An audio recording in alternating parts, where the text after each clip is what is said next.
Hey everybody, welcome to Camp Kaiju Monster Movie Podcast. We are your hosts, Vincent, Hannam, Matt, Levine, and we are talking about all our favorite monster movies, the good, the bad, and the downright campy, and asking if they stand the test of time. Traditional kaiju creature features, space invaders, the supernatural, and everything in between. All strange beasts are welcome here. Camp Kaiju is sponsored by Zach Linder and the Zach Pack, powered by Coldwell Banker Realty. Your source for real estate, home rehab, fixing and flipping for investor clients and residential buyers.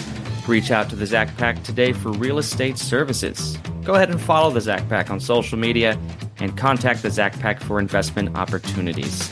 Links in our bio.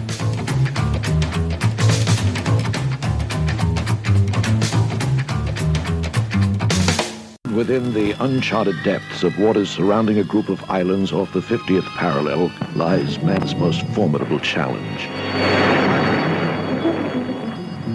The awesome awakening of prehistoric monsters long thought extinct.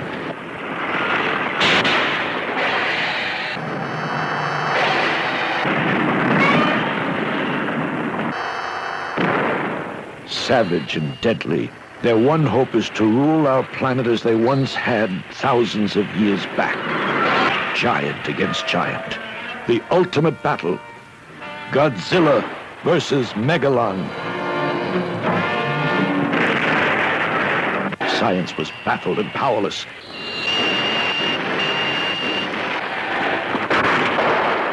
A terror-stricken humanity knew that it was on the brink of total destruction. A once proud civilization now had to place its trust and hope in Godzilla and his powerful ally, Robot Man.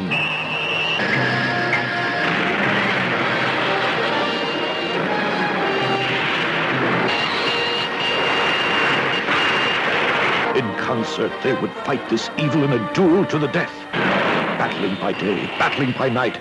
It was more than a race against time. This war was an all-out effort whose ultimate purpose was to save our planet from total destruction. Now came the moment of truth. The ultimate battle.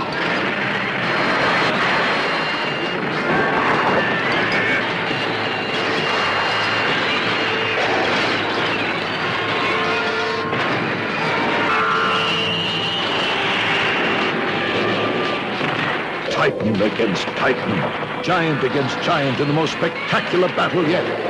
You'll see it all in Godzilla versus Megalon.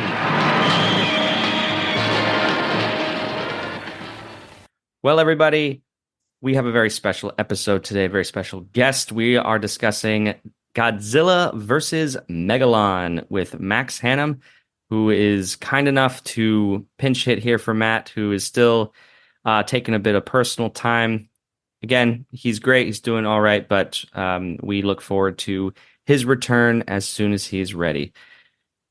Hey, Max, how you doing? Oh, I'm doing great. How about you? Not too shabby. This is a daytime recording. Usually Matt and I record at night, but I happen to have the day off.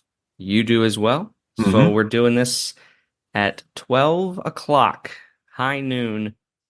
It's at noon for you, you know. Right. Where are you calling in from today? Oh, I'm in the beautiful Pacific Northwest. Ooh, how beautiful is it this summer? It's pretty hot.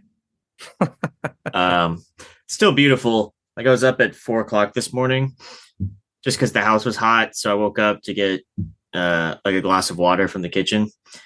And I was just looking out the window. The sun was rising. Beautiful pink sky. Mountains in the background. Absolutely beautiful. Okay, well, I'm jealous. The view from my backyard beyond the fence is an alley with some trash cans and squirrels doing God knows what in the trees. I don't know. They were like really chatty this morning, just chasing each other around. That's still sort of fun. Who knows? For those of you listening, we are dropping this episode on August 10th.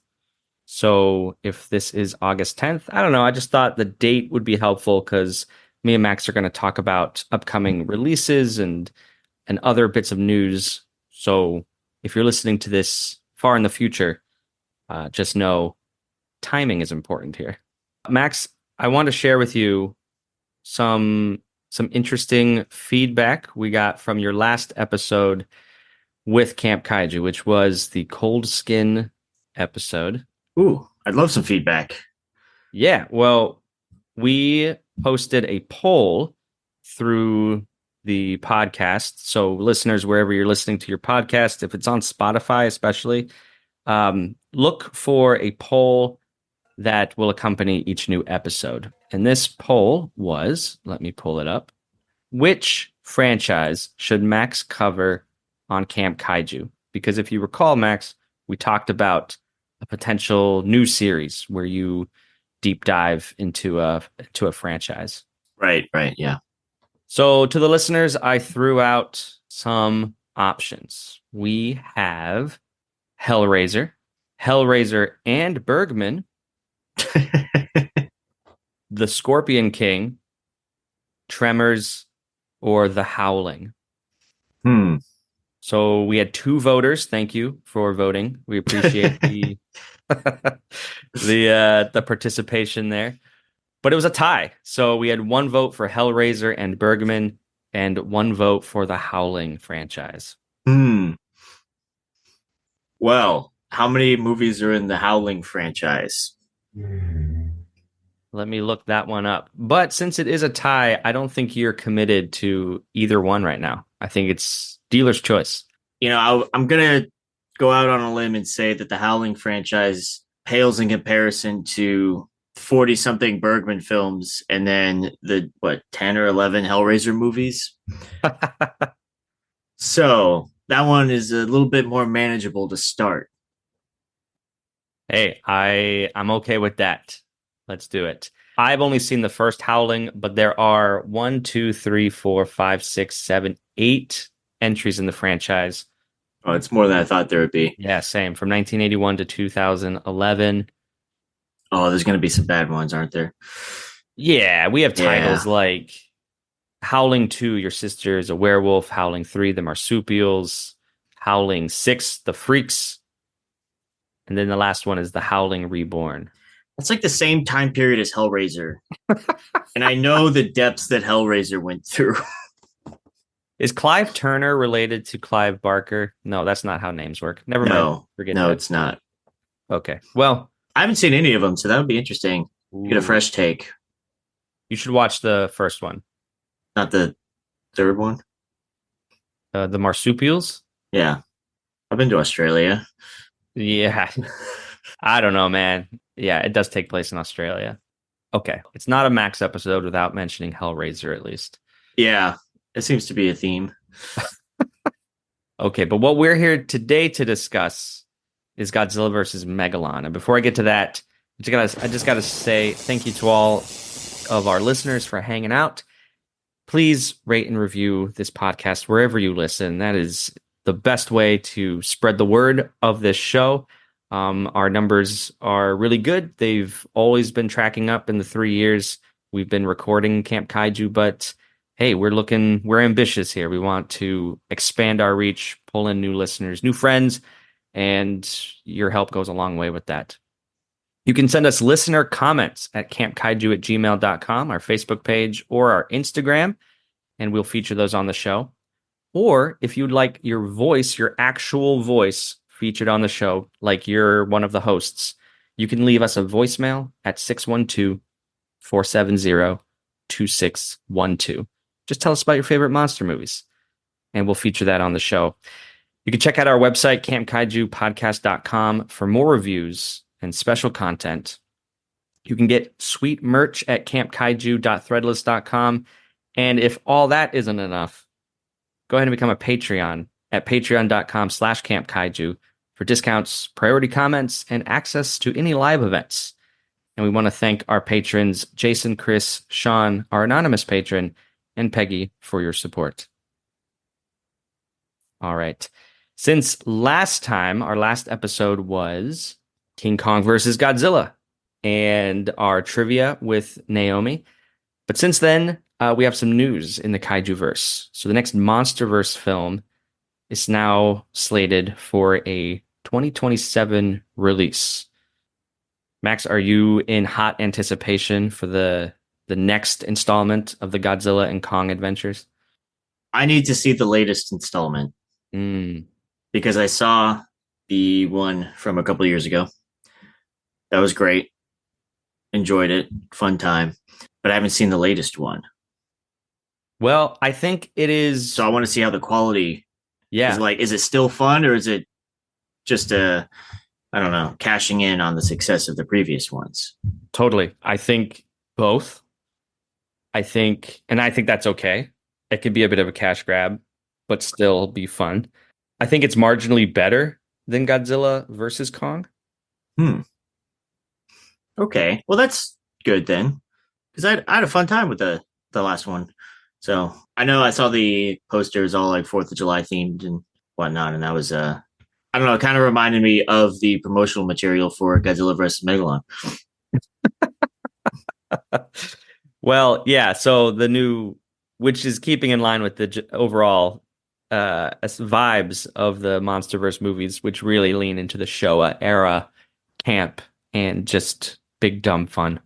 Yeah. And I think that's why ultimately, yes, I am excited, but I'm holding my excitement in check because I don't want to overhype something in my mind and then it be a letdown. Yes, I agree with that. Although I feel like even the worst Godzilla movie is still great. Like I still want to watch that Hmm. because there's so many bad's a strong word. There are so many less than entries in the franchise. Yeah. I mean, I think you can say bad, but bad doesn't mean you can't enjoy it. Yeah, some people think Godzilla versus Megalon is one of the worst movies in the franchise. Well, I mean, if you want to get into it, we can get into it now. No, no, no. We'll hold off. We'll hold All off. right, all right, all right. We'll get back to that. I'll hold my thoughts. Okay, hold your thoughts. So, Max, if you want to watch Godzilla Kong the New Empire, it is streaming on Max at this time. So, have at it.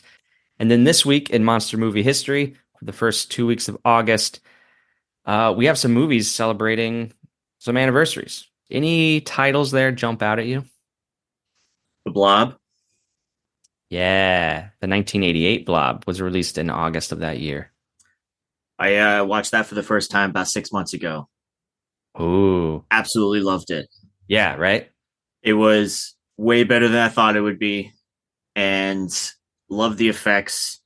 Like I love that era in film history where it was like pretty much the peak of practical effects, only a few years before all the digital effects started coming into play. So I don't know, it's just so visceral. Couldn't agree more. Yeah. It is a movie that I have touched on briefly on Camp Kaiju, but it deserves its own full length episode. One Sure. day. Yeah, I'd love to do that. We talked about the 58 Blob last season, which is great in its own way. But like you say, the 80s were peak practical effects. Yes. Yeah. Other films released in August in history. Kaiju films. We have Space Amoeba from 1970, directed by Ishiro Honda. We have Frankenstein Conquers the World from 1965, another Honda film. Those movies, Max, Space Amoeba and Frankenstein Conquers the World, compare and contrast. Space Amoeba is one of those movies I would say is a quote unquote bad kaiju film, but Frankenstein Conquers the World, I hold in high regard. It is one of the best kaiju films I've ever seen. So check those ones out. Yeah, I haven't seen Frankenstein Conquers the World. So yeah, I'll have to check that out. A rocket ship to unexplored planets, captured by unknown powers. Yog, monster from space.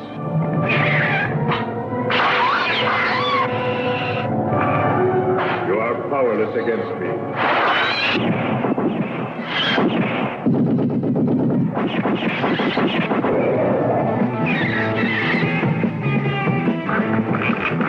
An irresistible, terrorizing monster.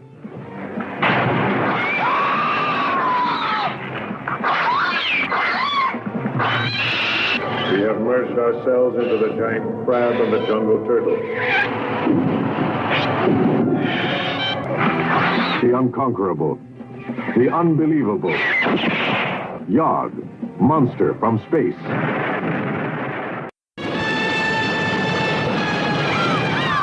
From the ocean's unfathomable depths, a gigantic, man-like creature appears.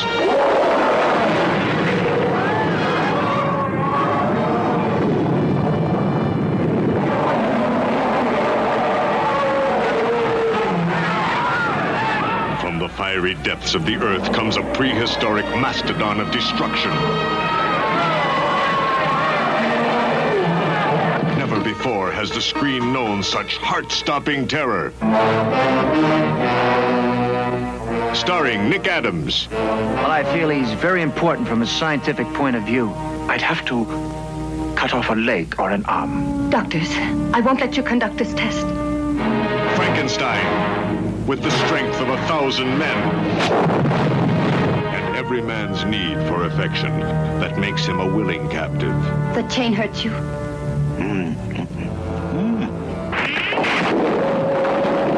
The new scoop of the century. The horrifying touch of a severed hand with a life of its own. Terrifying force of a monster that dwarfs man's tallest structures.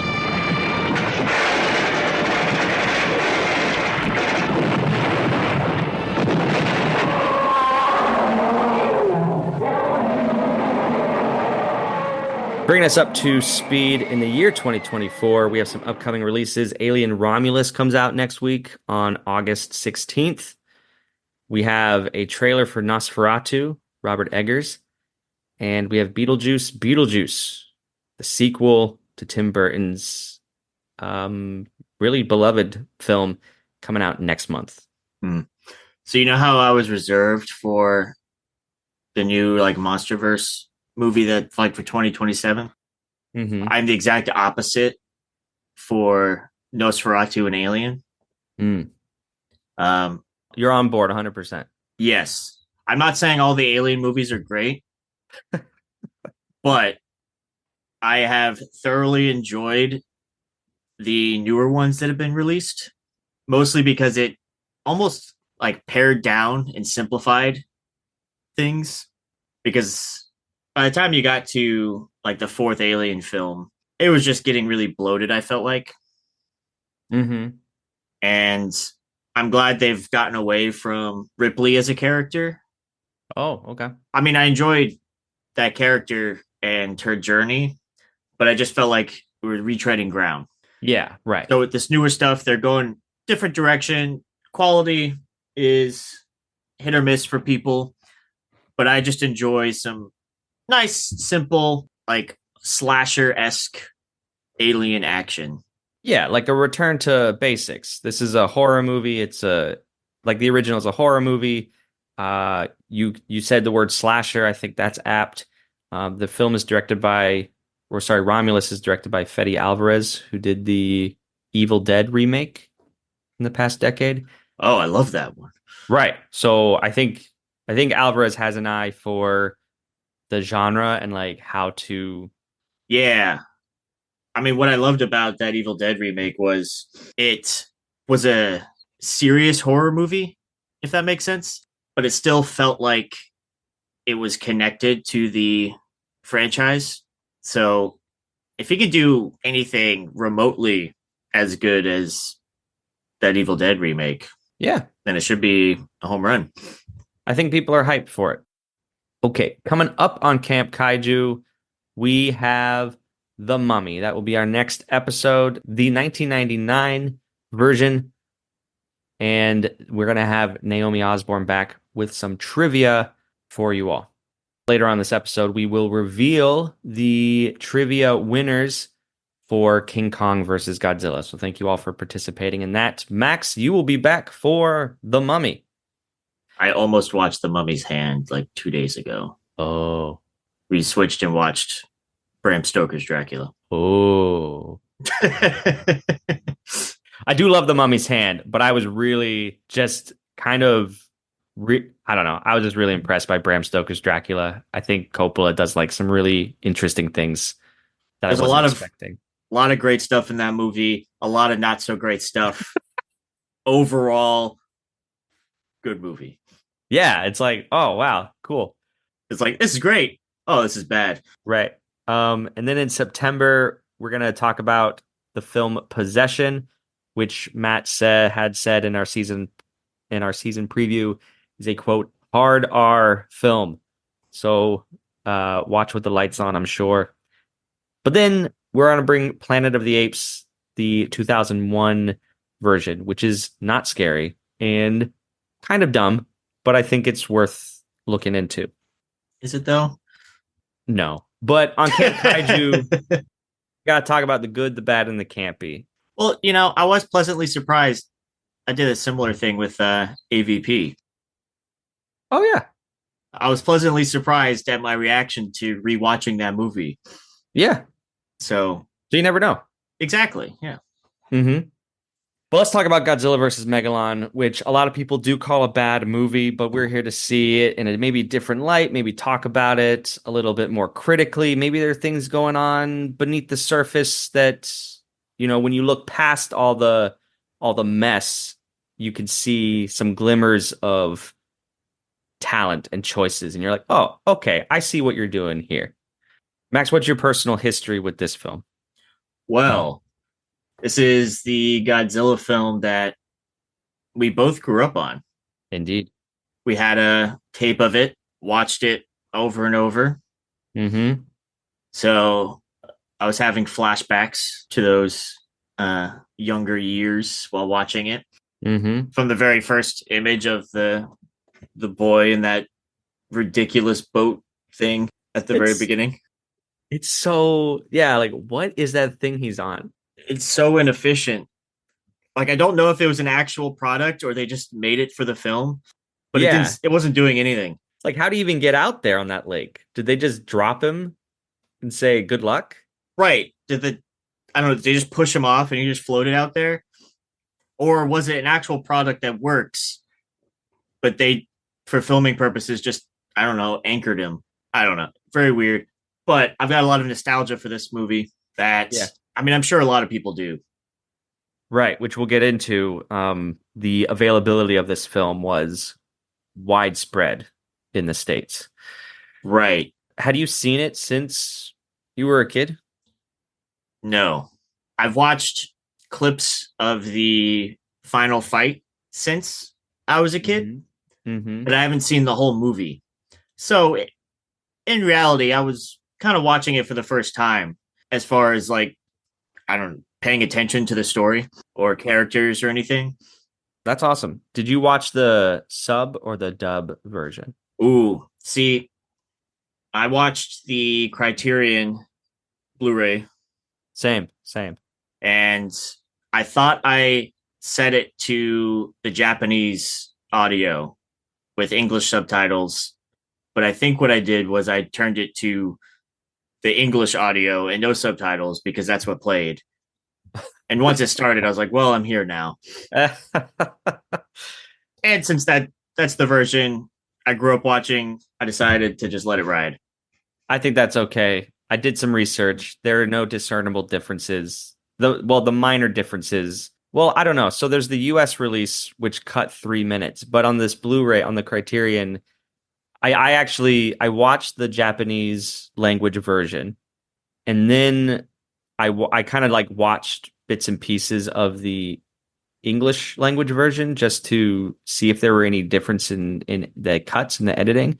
There were no differences that I could tell on the Criterion DVD. Now, if I watch this old VHS that I have, that might be where you see the cuts. Yeah, I did watch that version of it because I found it online and it was, well, that website claimed it was in the public domain, which it's not. Right. Which is why it was on there.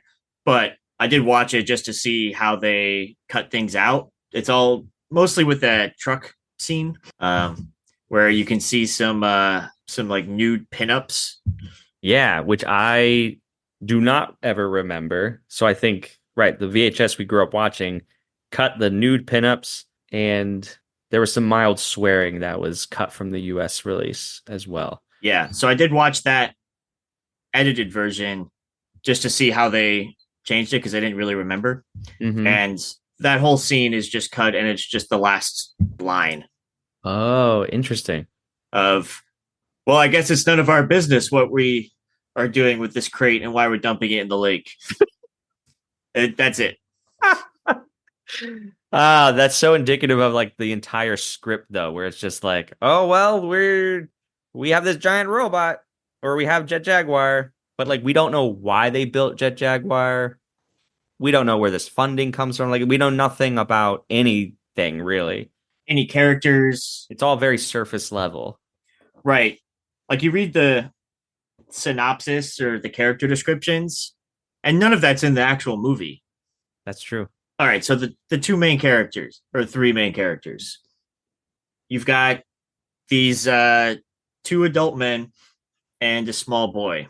Mm-hmm. And in my mind, it was like, okay, they're friends, and I couldn't remember where the kid fell into it. But the description of the characters are, yeah, they're two friends, and the boy is the younger brother of one of them. Right.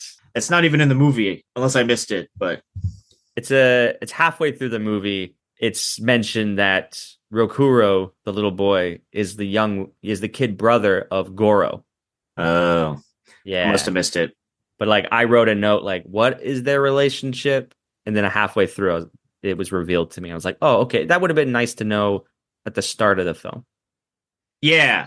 I mean, the whole script is like that, where there's just details missing or are vague, but you kind of get what's going on, but it leaves a lot to the viewer to just make a decision on what's going on. That's a really interesting point. Let's put a pin in that. Let's talk about the cast and crew, which we're already kind of doing a little bit. But then I want to read the brief synopsis of this film from the VHS that we had. It's from, what's this called? Burbank Video. It's the edition where Godzilla and Megalon are fighting atop the Twin Towers, which totally makes sense. Mm-hmm. So on the back of this, it says, the most enjoyable of this now classic series, Godzilla and a Robot are the superheroes, while Megalon and his companion Gigan are the supervillains. This film is also notable for the Seatopians, an underwater race who do battle with the monsters. Angered by recent nuclear tests, the ruler of an underwater world sends a monster to destroy Tokyo. Godzilla once again proves that evil cannot prevail in this clash with supervillain Megalon. Okay, that took a little liberties with the story, but that's basically what happens. I mean, that's pretty much the entire written script right there. Yep. Fukuda gave his cast that synopsis and said, just improvise everything. We got this. All right, this is the scene where you send Megalon out. Oh, okay. Not far from the truth. But yep. Who is Fukuda and who are some of the talent behind the screen, behind the camera on this movie? So this is his fourth Godzilla film. He's directed 5 total in the Showa era, including the previous Godzilla vs. Gigan and the subsequent Godzilla vs. Mechagodzilla. He was a contract director who helmed a number of crime films for Toho in the 60s. Yeah. The film was produced by Tomoyuki Tanaka, of course, who did every film in the franchise, essentially. Well, up until the 90s. And then this is where we get into some of that difference between story and script. So the story is by Shinichi Sekizawa. He penned a number of Godzilla films and kaiju films in the 60s. He had a reputation for lighter scripts, but the prep for this movie was really rushed. So Sekizawa only had the story, and he said to Fukuda, "You take the screenplay because I am out of time. I can't write this." So Fukuda hastily wrote the screenplay for this movie. You could tell this was a very pared down production. Things are shot very flatly, it seems. It's just, hey, stand over there. We're just going to have the camera here. There's a few scenes where it's much more dynamic, but you can tell when it's like, just stand on top of the hill over there. Okay. Right, right. One of the more fun scenes in the movie is the car chase. And it's fun because it starts getting really ridiculous towards the end. Yeah. Like they're going down an impossibly steep hill. It's like, is there someone actually driving that car down that hill? Because kudos to whoever that driver was. Oh yeah, I have notes about that car chase. Screeching tires on dirt. Yep. Like what? That's what I mean. Like there's you see the cars go down that hill or do some stuff, and then after all that, you see the motorcycle pop up again because they weren't gonna have the motorcycle right do that same thing. That car chase is an example of what I think ultimately this movie to me is not a bad movie so much as it is a purely campy movie. Because those kinds of choices you could say are bad, but they actually, I think, enhance the enjoyment of the film. They don't distract, really. Right. And to me, it's a lot of the problems I have are from it being constrained with the production realities of it.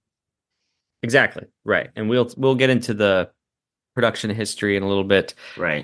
Music by Rishiro Manabe, who also did the music for Godzilla versus Hedorah. We have special effects by a man named Teruyoshi Nakano, who took over the special effects department at Toho after Tsuburaya died in 1970. So all this to say is we have the Showa era, but we have two eras within the Showa era. We have the 50s and 60s, which was Honda, Ifukube, Tsuburaya. And then in the 70s, those guys are out of the picture more or less. And we have a new director. We have a new visual effects director. We have a new composer. And I think when we talk about the 70s Godzilla movies, the general consensus is that these movies are lesser than, that they are very cheap and rough around the edges. So I don't know what that says about the talent behind the camera, but it's probably more to do with the studio politics of it and less to do with the abilities of all of those involved. Because you can only do so much if you're not getting the support you need. Because if you only have 3 weeks to shoot, yeah, obviously they're going to rely on all that stock footage that they had accrued. Yeah, so this is directly related to where we're at in Japanese cinema in the 1970s. It was not the preferred media for adult film goers. TV was, and especially with the tokusatsu genre. You look at Gamera, you look at Godzilla on the big screen, but then you had TV shows like Ultraman and Zone Fighter. This kaiju cinema was definitely a kid's genre at this point. Right. And this, I mean, with the very prominent child protagonist. Exactly. You can see where their minds were at. Kid-orientated productions.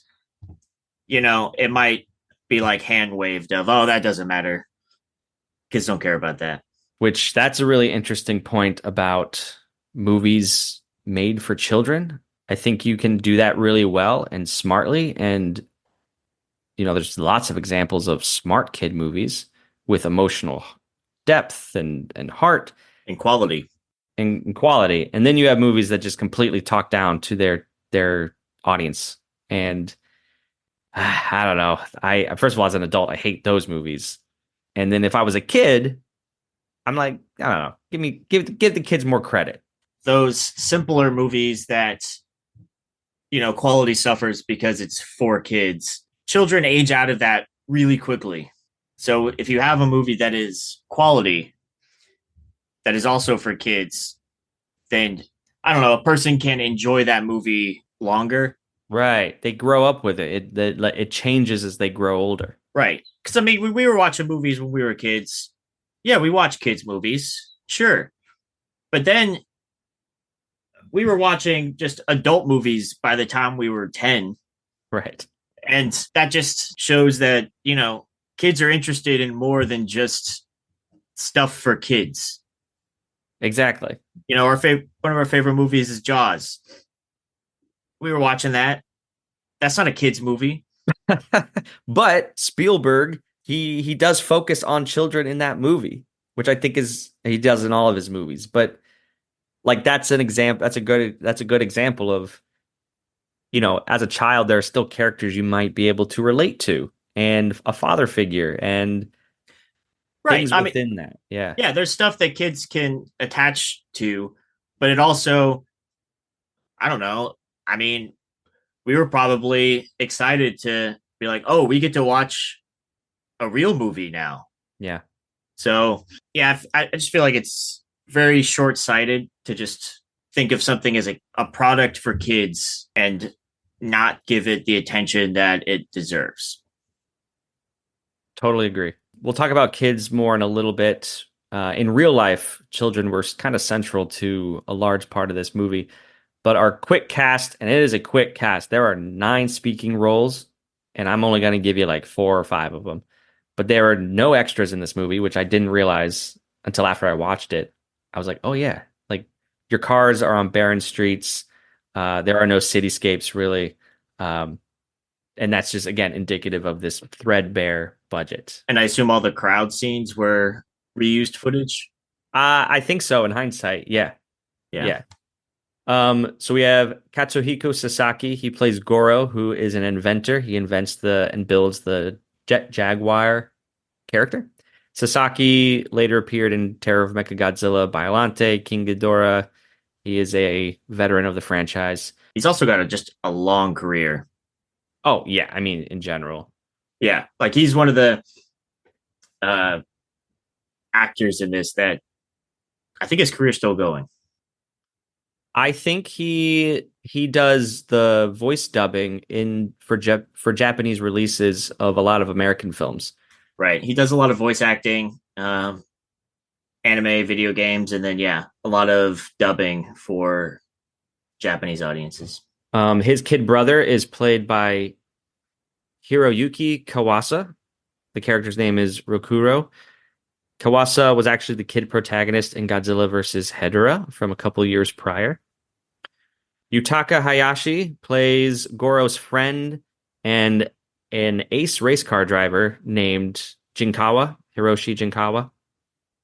And then I think the true star of Godzilla vs. Megalon, American actor Robert Dunham. He plays Emperor Antonio of Seatopia. This guy, I don't know, just go read his Wikipedia page. That's a life. Yeah, that's where I pulled off this information. He had lived in Japan for 22 years. He was a Marine, but he was in other Toho films, kaiju films, Dogora the Space Monster, and the Green Slime. But he's looking fabulous in this movie, in his toga. Yeah, tights, body hair, his tattoos. He's just a 70s man. Emperor Antonio. And what a name that is. Emperor Antonio.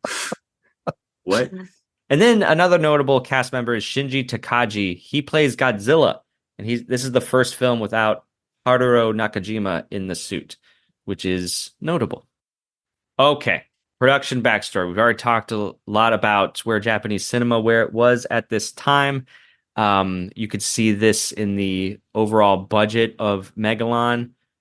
We have worn out rubber suits at this time. We have a reliance on stock footage, a minimal use of cityscapes. Megalon, the final kaiju battle takes place in an open field. Other films of this at this time played from the same rulebook. But then the children, this is a really interesting component. So in 1971, Toho and Tsuburaya Productions sponsored a contest for children to design a new monster to be featured in the next Godzilla movie. And this kid, Masaaki Sano, he came up with the idea for Jet Jaguar. So there you go. If it looks like a children made him up, it's because one did. You know, I like Jet Jaguar. Who doesn't? Fight me on that. He's great. He does kind of stand out. I don't know, when looking at all of the kaiju in Godzilla, he does have his own unique aesthetic, it seems like. almost like a different franchise, like wormed its way in. But it's not. It's not like a pre-existing thing, even though it kind of feels that way. Well, it's because it is Toho also jumping on the Ultraman bandwagon. Right. That's what I mean. And I think it is a nice character to have and to just be like, yeah, let's pull him out.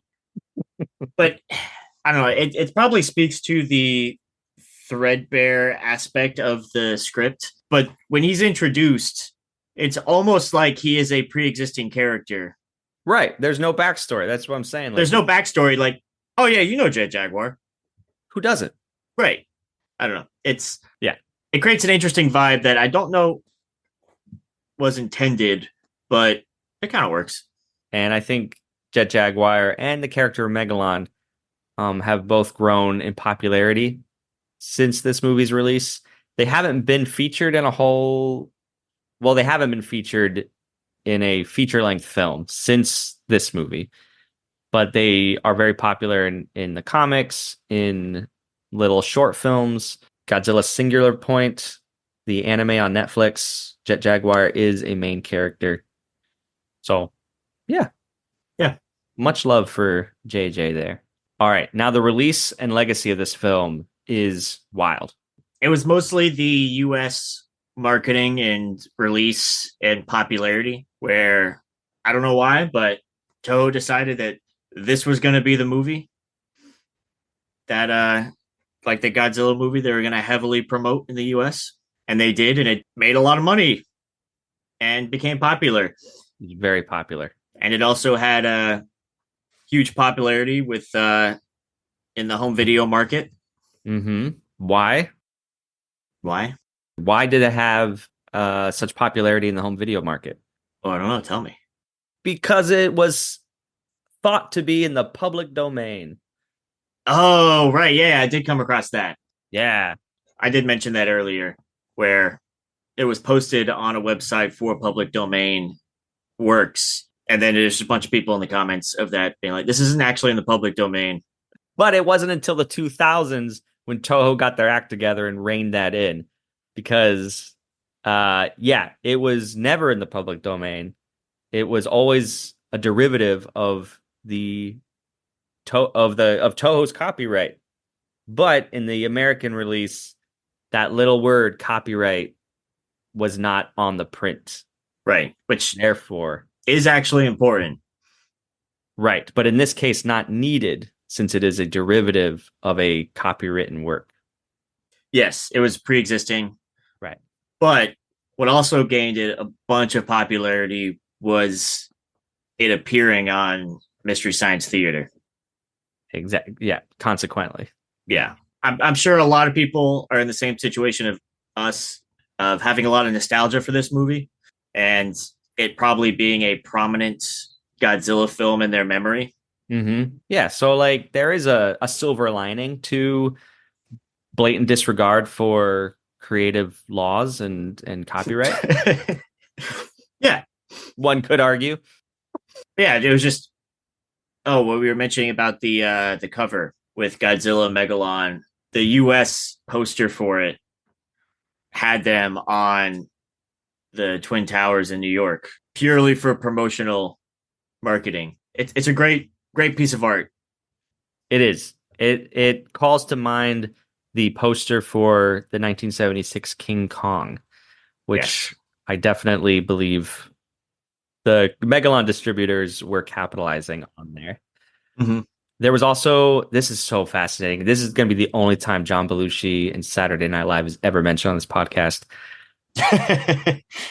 But NBC aired the film in prime time in 1977. And get this, they only had an hour time slot. So they cut the film down, an already 80-minute film. They cut it down to 48 minutes to accommodate commercials.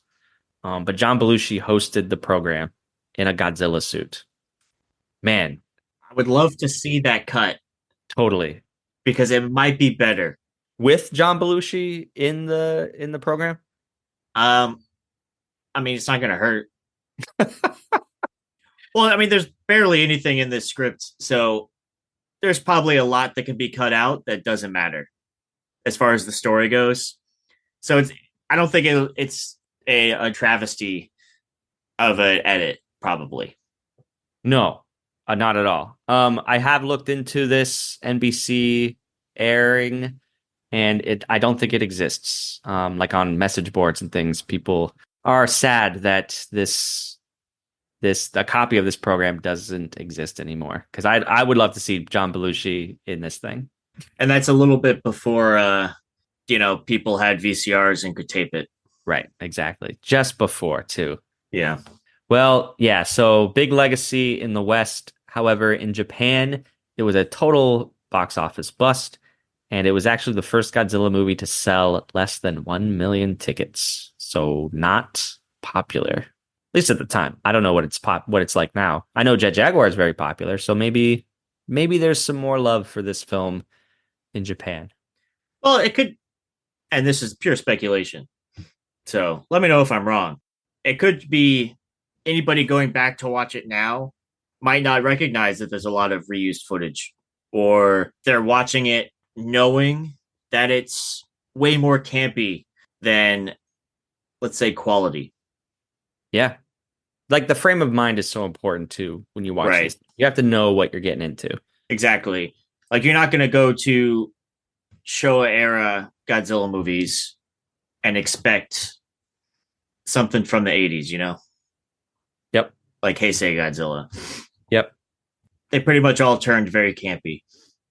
Very quickly. Yes. Which is what the MonsterVerse is now doing. Started off very serious, and now it's Well, that's a much better change. Godzilla 2014. It was 2014, right? Yeah. That movie's hard to watch. Well, I actually disagree, but let's save that conversation for another time. Well, fair enough. Okay. All right. This is our favorite part of the show.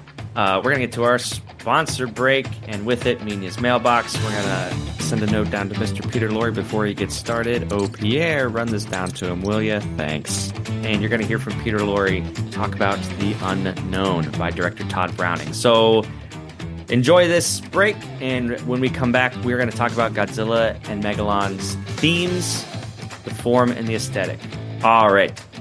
Camp Kaiju is sponsored by Zach Linder and the Zach Pack, powered by Coldwell Banker Realty, your source for real estate, home rehab, fixing and flipping for investor clients and residential buyers. Reach out to the Zach Pack today for real estate services. Follow the Zach Pack on social media and contact the Zach Pack for investment opportunities. Links in the bio. And Mina's mailbox is brought to you by Patreon. Become a patron, and your comments are tops. Max, we have a comment here from Abogado John on our YouTube page. This is from our Cat People episode, which was released back in June. And Abogado John says, "Damn it, not a movie, just chatter." He was looking for free movies on YouTube. Which is fair. But if you see Camp Kaiju, if you see an episode of ours on YouTube, it's just going to be audio. It's just going to be this podcast.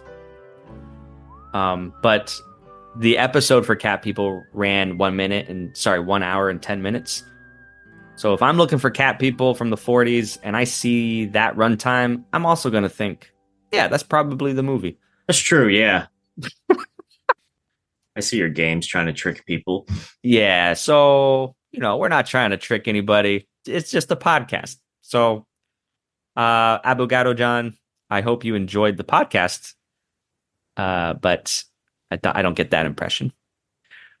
Well, we will read more next time. Please send us your own thoughts, questions, comments, any grievances you have with Camp Kaiju. Let us know.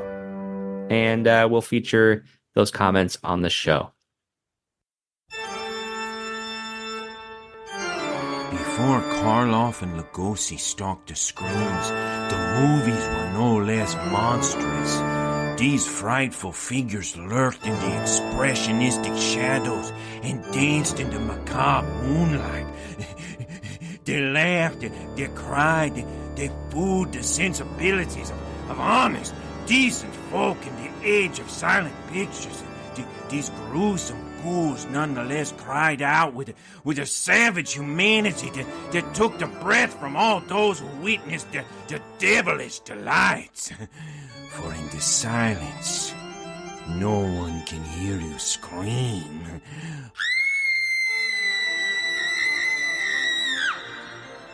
Or, if you are me in this infernal podcast, I am Peter Lorre.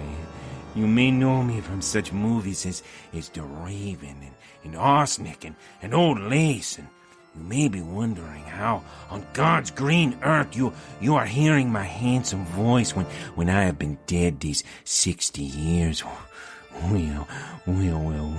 Let me tell you about a couple of rat bastards named Matthew and Vincent who have unilaterally decided I would be the perfect host for this segment.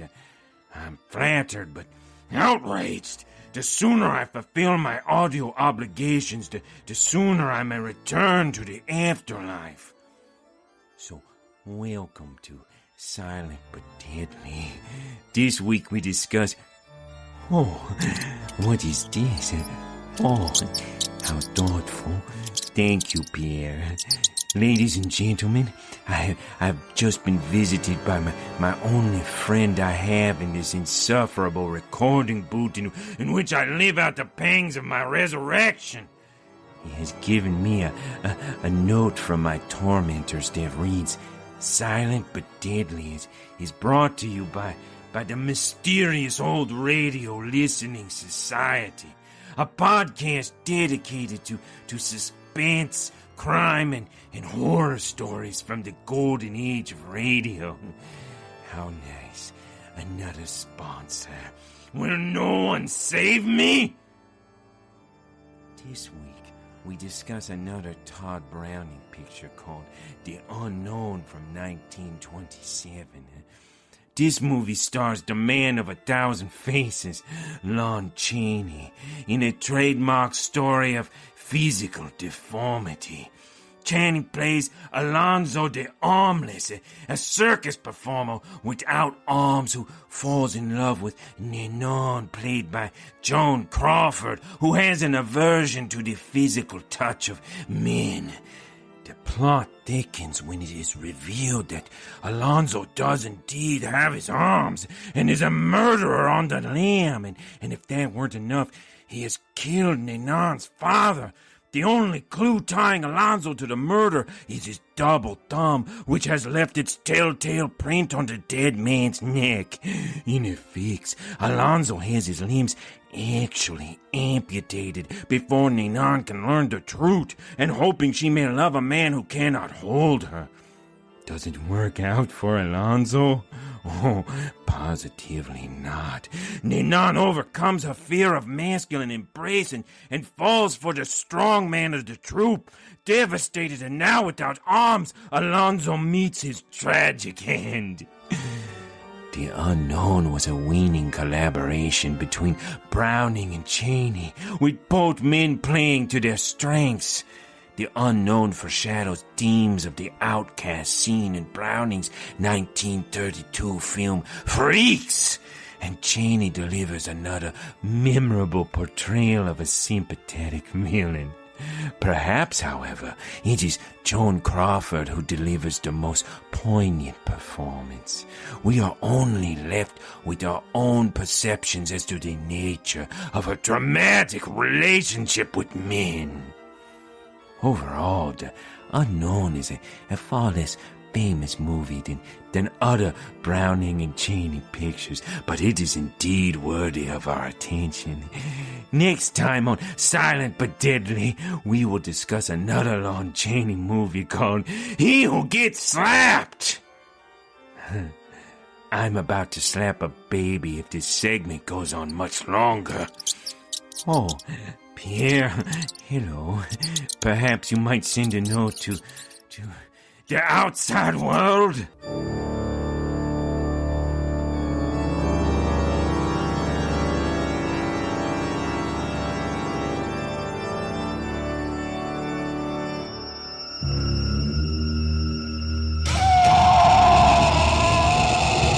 If it had a mind, you could reason with it. If it had a body, you could shoot it. If it had a heart, you could kill it.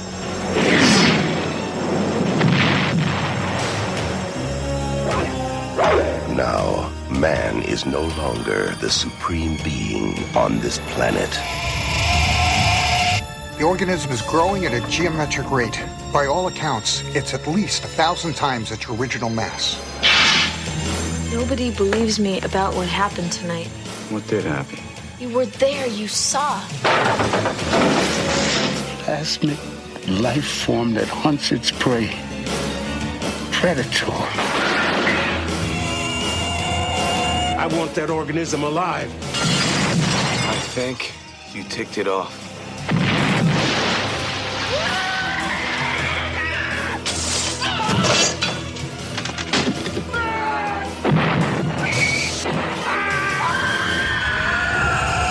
The Blob. Terror has no shape. Now, let's talk about the themes. This is what the movie is known for. It's deep thematic analysis. But, go for it. What do we got? The big thing that every Godzilla movie has is its anti-nuclear messaging. Does it work for you in this movie? It's pretty strong, actually, with it at the very beginning. I mean, the whole premise is that this underground civilization, Seatopia, became unearthed by nuclear testing in the Aleutian Islands. And then the characters have a little bit back and forth of how could the Americans do this? Kind of like, what's the world coming to sort of talk. And then it's just forgotten about. It's a little, it seems a little obligatory. Yeah, like it was just, all right, we have these 5 things we have to include in every Godzilla movie. Where do we fit it in? Exactly. Yeah. But what's interesting is the Seatopians, they actually, after I finished the movie, realized they're not a conquering force like a lot of like alien beings in Godzilla movies. They're just simply defending their homeland, which I found really interesting. Again, the movie doesn't actually care about exploring that, but no, you could imagine a version of this movie takes itself maybe a little more seriously, and it explores Antonio and like what's Seatopia actually all about and why they might be justified in sending Megalon to the surface world. Well, I mean, Emperor Antonio, in one of his speeches, he goes into how these humans are doing this for the last time. Like, I'm not going to stand here and let them destroy the planet. So it's almost like the trend of, it's like, in Die Hard, the terrorists are environmentalists. Yeah, well, I think that was also big in the 70s. Right. So when you read the back of, like, the synopsis from the back of the VHS, it was like, oh, you got these supervillains. Are they supervillains? Not really. They're just a differing perspective. They're not destroying out of necessarily malice. They're just trying to probably save the Earth. But again, much like the nuclear messaging, it kind of only appears in that one bit of dialogue and then doesn't really come up again. Right. And I'm like, oh, kind of a missed opportunity. Right. Wouldn't it be awesome if you could actually connect with Emperor Antonio? It would be. I mean, I think the most interesting and compelling villains are those you can sympathize with. It's the Magneto effect. Right. So, if they had like a full production cycle for this movie and it was maybe the 80s where they're putting more of a budget towards Godzilla movies, this could have probably been like one of the better Godzilla films with its initial concept. Yeah. It's due for a remake. Well, maybe not a remake, but a sequel. Sure. Yeah. Or a return to Seatopia. The Seatopians are still there. Like, everyone survived. Yeah, they weren't destroyed. So, great. Yeah, let's bring back Emperor Antonio. Well, speaking of Antonio, what do you think of... So, in this is a very now interpretation of the film. Maybe tongue-in-cheek, but also not. I do want to give reverence to the LGBT community. In what I have read in various blogs, have latched onto this film for a queer reading that I think is there. I don't think it's not there with some of the characters. Did you for sure come across any of that? Like even while watching the movie, did any of that cross your mind? So the opening scene is Goro and Jinkawa just having a lakeside picnic. Totally innocent. Nothing going on there. Nothing going on. But immediately, my wife was like, "Are they a couple?" Oh, Emily watched it with you. Yeah. Okay, cool. I love this. Keep going. It was like an immediate interpretation of what's going on, because again, the movie doesn't explore this, like what their relationship is. Right. And even then, they're friends. I mean, yeah, a lot of gay characters are just friends. Right, and because the movie doesn't give us any details, it's completely left to our own interpretation. But when you think about, like, I'll post the link to this really great blog from an LGBTQ reviewer, but she points out Jinkawa doesn't go anywhere. Like, he doesn't have a family, he doesn't have a home. He's always there. He's always with Goro. He supposedly lives in this place too. So, and that I think it's a totally valid interpretation of this movie.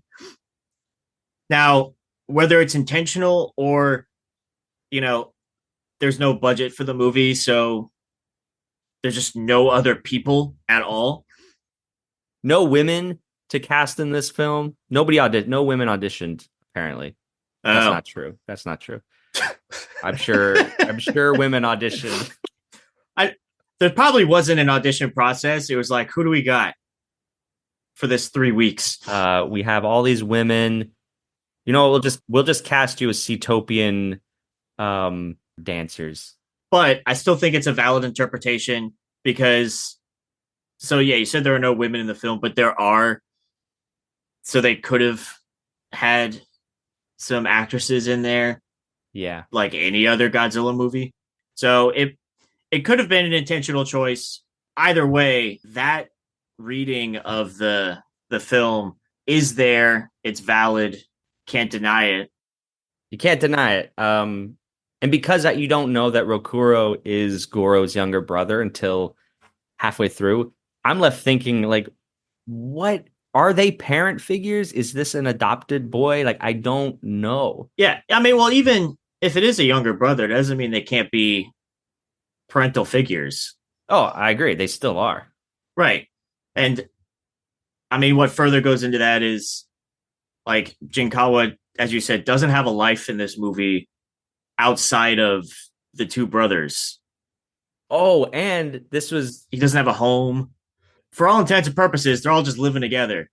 Right. And this is another bit of evidence in support of this reading, too, that I realized Goro and Jinkawa create life through Jaguar, which is the same template as Bride of Frankenstein, where you have Henry and Ernest Thesiger's character, Dr. Pretorius. Mm-hmm. And the queer reading of that film is there. Like, that's not up for debate. So I don't know. Is Godzilla versus Megalon the poor man's Bride of Frankenstein? Maybe. I think if you just watch this without knowing how limited production resources were, 100%. if you knew the production backstory, then you could probably think of some other reasons. But again, they still made choices to make the movie the way it is and could have easily not made those choices. Right. So, yeah, I'm sold.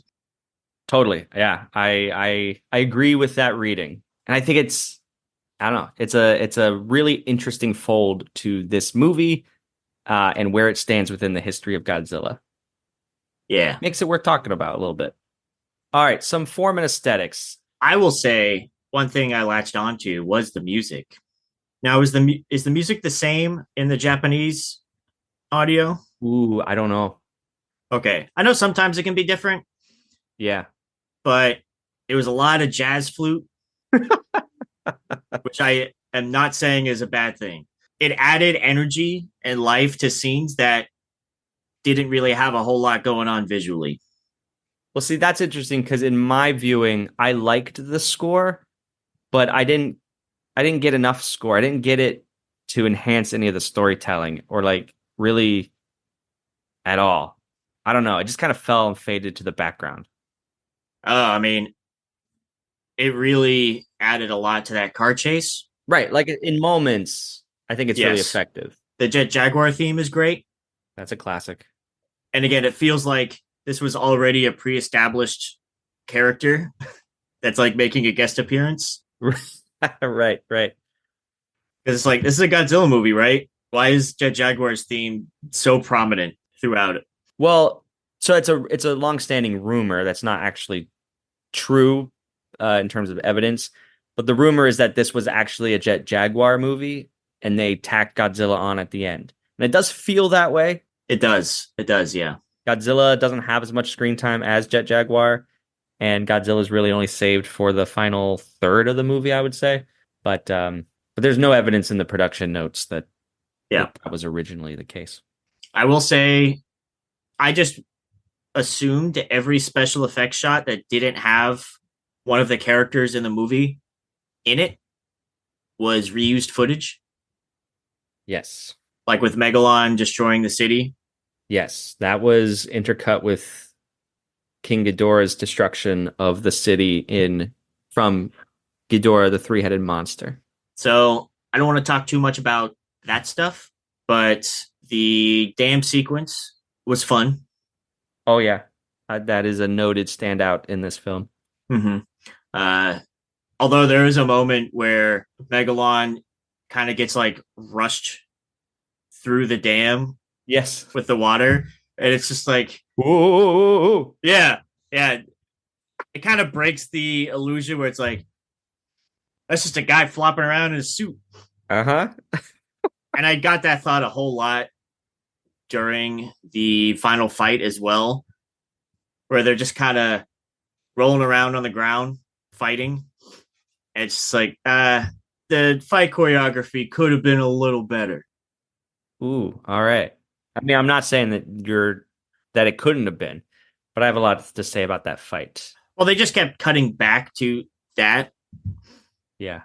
And it was like, okay, we could probably cut 5 minutes out of this fight if we just cut her out the rolling around on the ground. Yeah. But yeah, that just enhances that camp factor in my mind of, just that total whoo. Mm-hmm. Yeah. Very campy. So we can go ahead to our breakdowns because I think what I'm gonna talk about with the direction and stuff are just some notes that I can just talk about within my own breakdown. Mm-hmm. So we have the good, the bad, and the campy. Now, my good for this film, I do like Fukuda's direction. My main thing with this film is that it is super low budget, and yet I can see Fukuda doing as much as he can to overcome those limits, along with his cinematographer. So, for example, the kaiju are standing in an open field. That's very difficult in terms of conveying kaiju scale, because if you have a building, you could see how tall that monster is. But if it's just three monsters standing in a field, you lose that weight. However, Fukuda's shooting these moments. He uses a lot of wide angle lenses. Is that it? Just wide frames. He shoots just them wide shots. Yeah, wide shots. Thank you. And he's shooting a lot of them from below, which just like those two ways are like I see those as his attempt to still convey some sort of scale. Yes. He does the same for the human characters standing on what we're supposed to take as the top of a mountain. Yeah. He's shooting them from below just to try to add some sort of scale that isn't really there. Mm-hmm. My second example of that is the stock footage. This Ghidorah footage of the lightning bolts hitting the building. I think they're intercut well because, well, Megalon has the ability to shoot a beam very much like Ghidorah's. So I'm like, okay, so there was a choice there to say, we're going to use Ghidorah's footage. How can we make Megalon as like Ghidorah as possible? So I'm like, okay, well, I think you pulled it off then. Oh, yeah. It was never a situation while watching the movie of that's definitely older footage. Like if I watch this again with no knowledge of the production history, I wouldn't even think of it. Exactly. And I didn't either until, well, I've just seen every Godzilla movie now. So now I can recognize footage from other movies. But if you don't know, you don't know. You don't know and you don't notice it. And I think that's a strength of the stock footage. So what did you like about this movie? Well, I mentioned the music. I really liked that the final fight was a tag team match, like a professional wrestling sort of vibe. Yeah. There's camaraderie on both sides. Mm-hmm. And I like the intentional choice of, I don't know, making them much more human in their responses. I mean, Jaguar is humanoid robot, so it's just his thumbs up. Godzilla, when he enters the fight arena, his like arms are up. Oh my gosh. He's got a grand entrance, like he's walking into the ring. Yep. I loved it. I loved everything about it. It tells a story. Yes. There's moments where the heroes you think they're down and out. They got the fire ring around them. Mm-hmm. They're really struggling. But then the tables turn and it's done really well. They start working together, like getting comfortable, communicating better. And so that's to counter the criticism I gave of the fight choreography and then just rolling around on the ground. Because there is more of the good that I just mentioned than the rolling around on the ground. And you cut like a little bit of the rolling around out, and I think it'd be a much tighter, more fun fight sequence. Yeah. Onto the bad. This is funny for me because I don't think this movie as a bad movie, but just like a really campy movie. I think its weaknesses in a weird way enhance the enjoyment of the film. But I will say that the script is it's again very surface level, that you don't know any backstory, you don't know anything, which could enhance the your enjoyment of the film depending on what you're looking for in a Godzilla movie. I think more importantly for me, I do miss cities being destroyed, model cities in these later Godzilla movies from the Showa era. And I do find the visual palette of this film rather bland and visually uninteresting. Well, the lack of backstory that is not there for the characters and everything. I mean, I could have come up with a whole bunch of stuff myself, but in reality, mixed in with what you were saying, like the blandness, it was just boring in some parts. Yeah. I just wasn't invested, which, there's a lot of Godzilla movies that follow that same trajectory. But I'm not going to lie, I did doze for like a minute at some point. Yeah. And this is an hour and a half film, less than. And the fact that it has some slow moments is it's unfortunate. Yeah, it's unfortunate. But it did, I dozed for about a minute, woke up just in time for the final fight. So I was all rested and perfectly back in. So that's kind of a bad that turns into a good. At least has a silver lining. Yeah. So what other things didn't work for you with this movie? Well, one big thing that I guess you can call it bad, but maybe this falls more into the campy because I've given a fair amount of criticism, so I don't want to like retread all that. Mm-hmm. So I'll just go straight to the campy. Okay, great. Which is all the very obvious wire holding things up. Yeah, and sorry, go on, and then I'll add to that. And with this also like the stiffness in flying. Mm-hmm. Which this isn't a criticism of only this movie, or really a criticism. It's just a style of a lot of the Japanese media in this genre. They were all doing similar stuff. So it has now become a trope and therefore is fully camp at this point. Right. Yeah. Yeah. So I didn't look at it and be like, oh, I can see that wire. Why isn't Megalon moving while he's drilling through the earth or flying? It was more just, oh, that's fun. Yeah. Oh, one other thing that it's not necessarily campy. It was just really fun to watch. I forgot that Megalon moves around on land by hopping. Oh my God. I was like, what is he doing? Maybe it was because he's very bug-like and they're like, well, bugs hop. Yeah. But it was fun. And he's got 3 different modes of transportation. He like flies, he hops, he drills.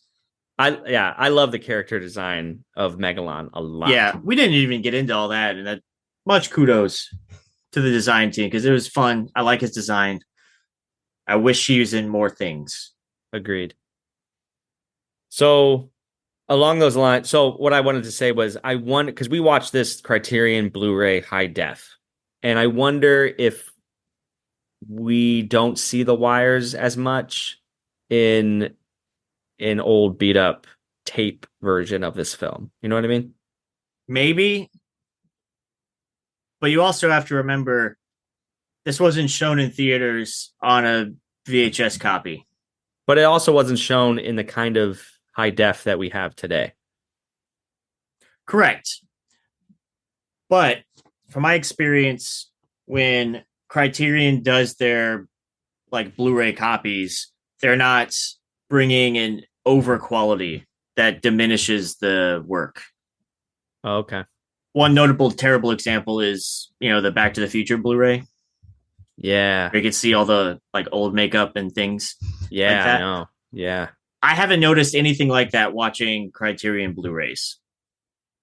So I don't know if that's just me giving them too much credit or if they're intentionally keeping it lower or what have you. But I don't think it's because it's a Blu-ray that we're seeing all this stuff. Okay. Like I would imagine seeing the zippers in costumes. Right. Which you can kind of see some of the seams with Gigan's costume. But I think that's more the costume design that they went with and not the quality we're watching it in. Yeah, that's fair. Yeah. Well, the only way to know is to watch my VHS copy, and I'll let you know. That's true. So my campy is related to this fight. This is like the fight has such great moments of storytelling, little moments. Godzilla's knocked down. He's on the ground. Megalon shoots one of his napalm bombs out of his mouth. And this little ball, you can think of it as a grenade. I love that. It rolls towards Godzilla's face.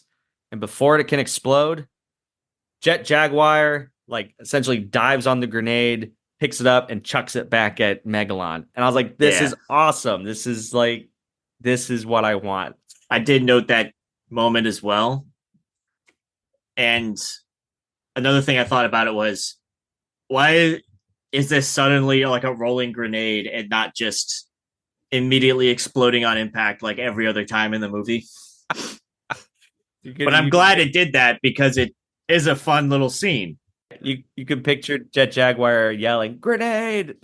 Right. It does add to their camaraderie, and like you feel like they're a team, a real team by the end. Right.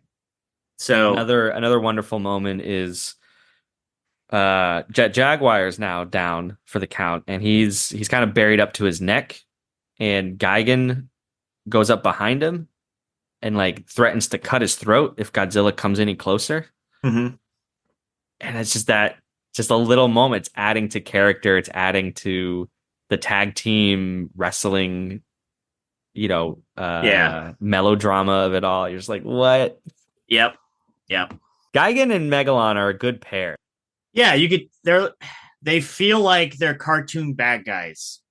Yeah, and they act all conniving and mean. They're like schoolyard bullies. Yeah, it's like a combination of schoolyard bully and mustache twirling villain. Yep. It's great. And I think visually they work well together. Yeah. Yeah, I think that was a good choice to bring Gigan back for this. Yeah. This team up. Yeah. All right. That's all, folks. The last bit we got to give it a rating. Does this movie stand the test of time? We have 4 ratings on Camp Kaiju.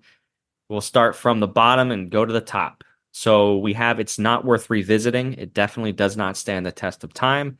It may be historically significant or just fun, but it does not stand the test of time. We have there may be some antiquated moments, but overall it's great and it stands the test of time. Or our final rating, it is a timeless classic. It definitely stands the test of time. Max, where do you fall with Godzilla versus Megalon? I'm going to say it's a timeless classic. It definitely stands the test of time. And that's because you're laughing. Sorry, I mean, I don't mean to be surprised, shocked, and odd. Well, I say this because watching the movie now is completely different from watching it when it was first released. It has been given a new life the longer we are from its original release and what original criticisms of the movie were. Because if you watch this movie in a vacuum, it's just a fun, campy movie.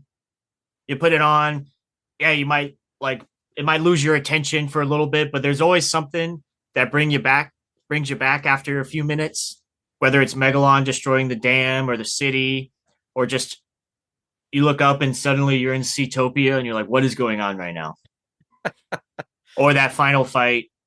So I think there was probably a time period where this was like at the very bottom and not worth revisiting.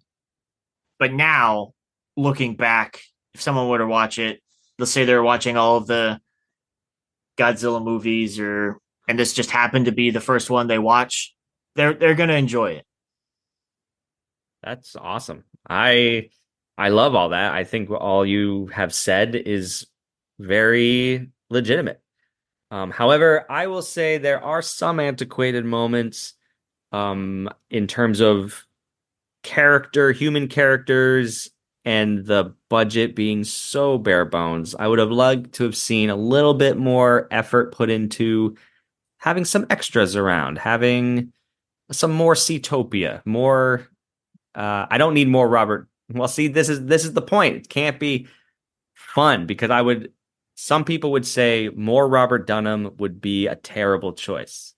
I say more Robert Dunham would be an excellent choice. I would love to see him like riding Megalon. Yes, something. Did you notice his tiara has Megalon's head on it? I did. That was great. It was a nice little touch.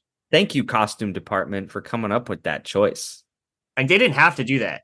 No, but it's so good. That's what I'm saying. Timeless classic. Well, I agree. It is a classic, and it does stand the test of time. It is an overall great example of the kind of camp Godzilla can represent. Yes. I would definitely watch this first, though, before any other ones, so you don't recognize the stock footage. Right. That's a good point. Yeah. Okay. Well, next time on Camp Kaiju, we will welcome Matt back to the show for Arachnophobia. So that'll be coming at you next Saturday. Quick turnaround there. And then we will see Max back here for The Mummy, 1999's The Mummy, and more trivia. Naomi will be joining us as well. Matt Levine, gang's all back. We're going to get the band back together here. So stay tuned for your chance to win some Camp Kaiju merchandise.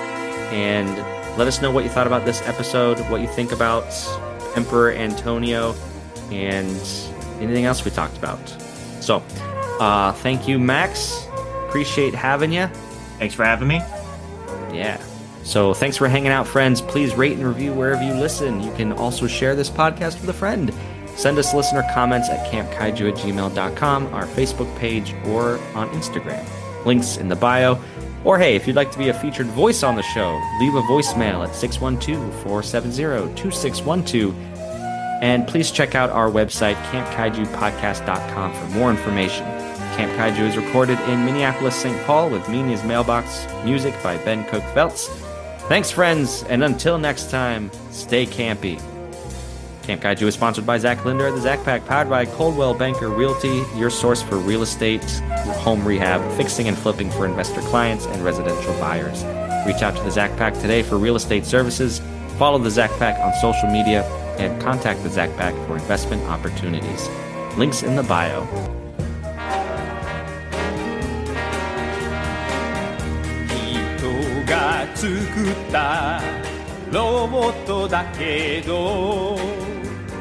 Jet Jaguar, Jet Jaguar, やったでジャガー。